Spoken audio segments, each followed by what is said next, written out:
ठीक है। Okay, hello everyone. देखो, जैसा कि मैंने आप लोगों के साथ शेयर किया था क्लास में, I have given you 20 questions to practise for flow chart. अभी राइट नाउ जैसा कि मैंने आपसे कहा था कि I am just providing you the solution for question number 1। आने वाले 10 दिनों में मैं आपको सारे क्वेश्चंस के सॉल्यूशंस दूंगा। आपका काम है उन क्वेश्चंस को घर पे खुद से सॉल्व करना और फिर मेरे सॉल्यूशन के साथ मैच कर लो, है ना। हम स्टार्ट करेंगे पहले क्वेश्चन को आज। आप में से कोई भी बच्चा जो मान लो क्लास में नहीं है और किसी और मोड में आप क्लासेस ले रहे हैं, and if you want to do that तो you can avail the question from way to Pinnacle, या फिर इसी वीडियो के लिंक में क्वेश्चंस विल बी अपलोडेड, तो वहां से आप क्वेश्चंस को डाउनलोड कर सकते हैं। वैसे you can see the question is on screen. एक आसान सा सवाल है, we are going to talk about the flow chart here. एक आसान सा सवाल है, देखो पहला क्वेश्चन हमारा ये है, अ यूनिवर्सिटी हैज 3000 स्टूडेंट्स, ठीक है। These students are divided in 4 categories: BTech, MTech, MS and PhD. Draw a flow chart for finding the percentage of student in each category. हमसे कहा जा रहा है कि हर एक कैटेगरी में कितने स्टूडेंट्स होंगे, या परसेंटेज ऑफ स्टूडेंट को फाइंड आउट करो, and this is your flow chart. अब इस तरह के चार्ट को हम कैसे सॉल्व करते हैं मैं आपको बता रहा हूं। डेफिनेटली आपने प्रैक्टिस किया होगा, सो आई विल बी क्विक, है ना। आपका सोल्यूशन के साथ चेक करना कि आपका सोल्यूशन मेरे सोल्यूशन के साथ मैच करता है या नहीं करता है, ठीक है। Let's see this. देखो हमसे कहा जा रहा है कि in a college there are 3000 students. In a college there are how many students? 3000 students, जिन्हें 4 कैटेगरी में बांटा गया है: BTech, MTech, MS and PhD. और हर एक कैटेगरी में परसेंटेज ऑफ स्टूडेंट हमसे पूछा जा रहा है।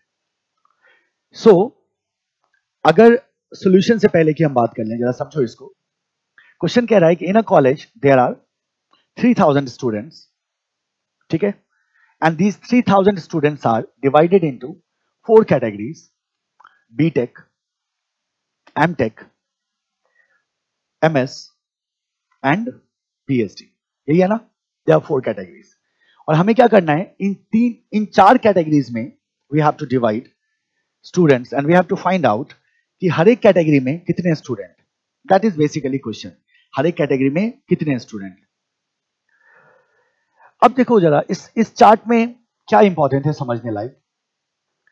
We have 3000 students and all 3000 students are divided into 4 categories.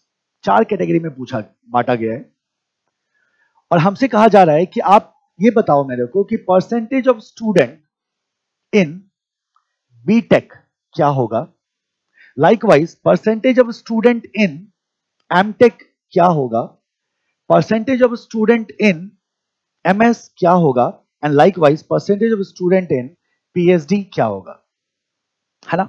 अब जरा फॉर्मूला सोचो। अगर मैं, आप जानते हैं बहुत अच्छी तरह से कि flow chart is a process from input to output, है ना।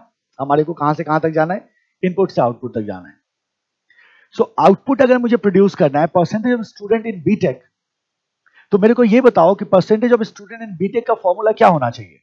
आप क्या बोलोगे सिंपली कि percentage of student in BTech का फॉर्मूला होना चाहिए number of student in BTech divided by 3000 होना चाहिए ना। 3000 से आप डिवाइड कर दो, फिर आपका क्या निकल के आएगा, percentage of student in BTech calculate हो जाएगा। लाइकवाइज अगर मैं एमटेक को कैलकुलेट करना चाहूं, सेम फॉर्मूला अप्लाई होगा, number of student in MTech and that will be divided by how many thousand? 3000 is the total number of student. Likewise MS, likewise PhD. अब problem ये है कि सर ये तो क्लियर हो गया, चलो if you want to calculate number percentage of student in each category तो ये फॉर्मूला आपका अप्लाई होगा। बट द प्रॉब्लम इज, हमें ये पता है कि total number of students are 3000, लेकिन हमें ये नहीं मालूम कि बीटेक में कितना है, एमटेक में कितना है, एमएस में कितना है और पीएचडी में कितना है। That is we do not no.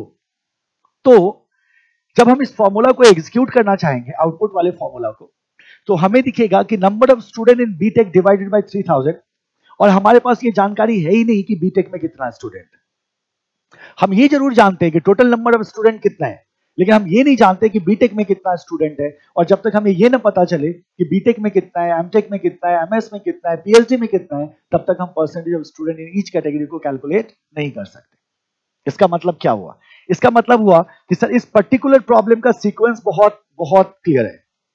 अगर आप परसेंटेज ऑफ स्टूडेंट को कैलकुलेट करना चाहते हैं हर एक कैटेगरी में, तो परसेंटेज ऑफ स्टूडेंट को कैलकुलेट करने से पहले आपको कैलकुलेट करना होगा नंबर ऑफ स्टूडेंट। जब तक आप नंबर ऑफ स्टूडेंट को कैलकुलेट नहीं करोगे तब तक परसेंटेज ऑफ स्टूडेंट कैलकुलेट नहीं होगा। तो पहले आप सीक्वेंस में क्या कैलकुलेट करो, number of student, and then you have to see the percentage of student. ठीक है, सीक्वेंस तो ये होगा। अब जरा सोचो कैसे हम इस बात को समझेंगे कि किस कैटेगरी में कितने students, there are 3000 students in total, और 4 कैटेगरी में हमें बांटना है ना। सबसे बड़ी बात क्या है इस क्वेश्चन में कि there is no input given, कोई इनपुट नहीं है ना। हमें एडमिट कार्ड दिया जा रहा है, मार्कशीट दिया जा रहा है, एडमिशन फॉर्म दिया जा रहा है, हमें किस तरह का डेटा दिया जा रहा है, that input is not mentioned in the question. तो ऐसे सवाल में जहां इनपुट क्वेश्चन में मेंशन ना हो, आप सिंपली रीड इनपुट लिख के निकल सकते हैं। तो चलो ये प्रॉब्लम तो सॉल्व हो गया। हमें क्या कहना है, हमें रीड इनपुट कह देना है, और रीड इनपुट का मतलब हुआ भाई आप जो भी इनपुट दोगे हमारा फ्लो चार्ट उससे क्या कर लेगा, रीड कर लेगा। इसमें तो कुछ नहीं है। सेकंड कंसर्न ये है कि नंबर ऑफ स्टूडेंट को कैसे कैलकुलेट किया जाए।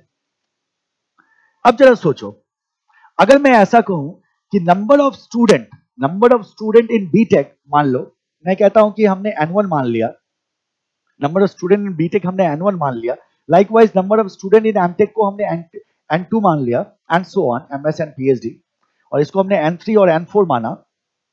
ठीक है, तो हमने क्या किया, हर एक कैटेगरी के नंबर ऑफ स्टूडेंट को N1, N2, N3, N4 मान लिया।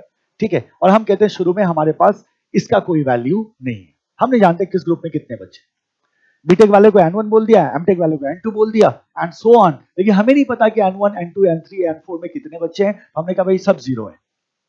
अब जरा सोचो हम क्या कर सकते हैं। हमने क्या किया, 3000 स्टूडेंट को एक लाइन से खड़ा किया। ठीक है, पहले को बुलाया, इससे पूछा क्या आप बीटेक में हैं, ये कहता है हाँ। अगर ये पहला बच्चा कहता है हाँ, इसका मतलब बीटेक की संख्या 1 से बढ़ा दो। याद है इंक्रीमेंट प्रोसेस, हम जानते हैं 1 से कैसे बढ़ाया जाता है, N1 becomes N1 plus 1। फिर ये तो पहला स्टूडेंट हुआ, और जैसे ही पहला स्टूडेंट फिल्टर हुआ, then we will put the loop, हम लूप चलाएंगे। आप जानते हैं लूपिंग का कॉन्सेप्ट याद होगा आपको। हमने लूप चलाया, लूप चलाने के बाद हमने दूसरे स्टूडेंट को लेके आए, दूसरे स्टूडेंट से पूछा क्या आप बीटेक में है, वो कहता है नहीं। तो हम पूछते हैं क्या आप एमटेक में है, वो कहता है हाँ। जैसे उसने हाँ कहा, N2 को क्या करो, 1 से बढ़ा दो। इस तरह से हम लूप चलाएंगे 3000 टाइम्स, और उस लूप की मदद से हम 3000 स्टूडेंट को 4 कैटेगरी में क्या कर देंगे, बांट देंगे। हर एक every time we will have to ask question कि बीटेक है, एमटेक है, एमएस है, पीएचडी एंड सो ऑन, और फिर अकॉर्डिंगली हम ग्रुप में डिवाइड करेंगे, और once we have divided then we can calculate the percentage of student in each group. अब जरा सॉल्यूशन को देखो कैसे इसको हम शो कर सकते हैं।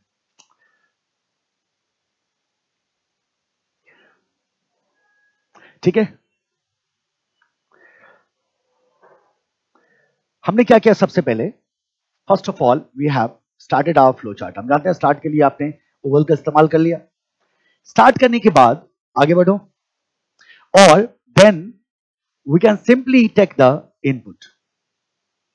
या पहले हमने क्या किया, लेट्स से पहले हमने लूप लगाया, c is equal to 0, counter को कितने पे सेट किया, 0 पे सेट किया। अगले स्टेप में हम काउंटर को 1 से बढ़ा देते हैं, c बिकम c+1। ठीक है, इसके बाद we give the input to the flow chart, और हमने फ्लो चार्ट में पहला इनपुट दिया, पहले स्टूडेंट का मान लो, और हमने कहा रीड इनपुट। क्या कह दिया, रीड इनपुट। अब पहले स्टूडेंट का इनपुट आया, जब पहले स्टूडेंट का इनपुट आया तो in that case we have to also say that कि ये क्वेश्चन पूछना होगा, और आप जानते हैं क्वेश्चन पूछने के लिए we put what, diamond. N1, N2, N3, N4 को हम एज्यूम करने वाले हैं। तो हमने क्या किया, जब हमने c इज इक्वल टू 0 को डिक्लेयर किया, उसी समय हम कह देते हैं N1 is equal to 0, N2 is equal to 0, N3 is equal to 0, and N4 is equal to 0। इन चारों को हमने क्या किया, 0 पे डिक्लेयर किया। और आप जानते हैं जो कुछ भी हमने एज्यूम किया है वो हमें चार्ट बनाते वक्त लिखने की जरूरत होती है, तो हमने यहां लिख दिया number of student in BTech is equal to N1. Number of student in MTech is equal to N2. Number of student in MS is equal to N3. Number of student in PhD is equal to N4. ठीक है, likewise percentage of student जो हमें finally calculate करना है in BTech is equal to PN1 मान लिया हमने. Percentage of student in MTech is equal to PN2. Percentage of student in MS is equal to PN3 and percentage of student in PhD is equal to PN4.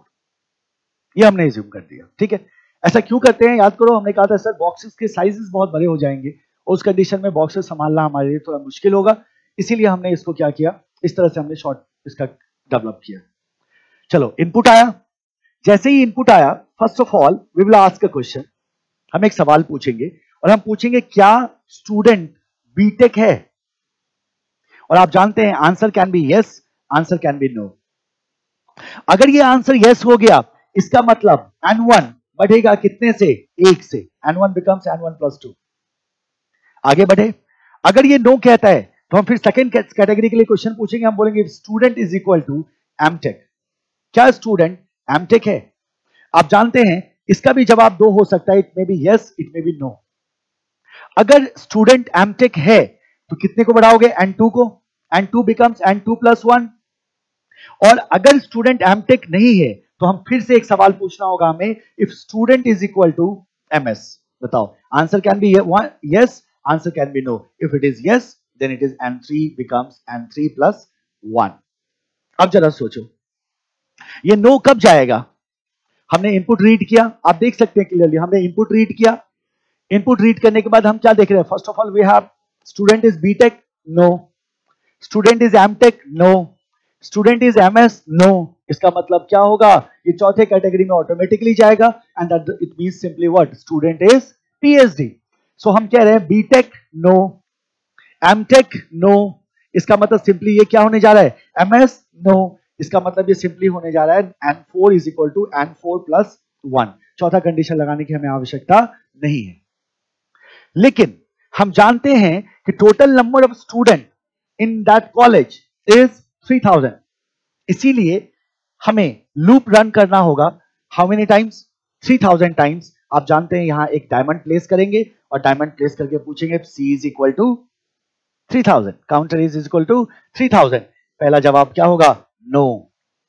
और जैसे ही answer no हुआ, हमें कुछ नहीं करना, हमें इस लूप को रिपीट कर देना है. हमने यहां एक कनेक्टर लगाया A and what is being ended here will start from C becomes C plus 1 के ठीक ऊपर हमने A को कनेक्ट कर दिया. लूप लगाना आपको पक्का याद होगा, है ना. अब बताओ ये लूप कितनी बार चलेगा, 3000 times. And every times if you filter one student to one category.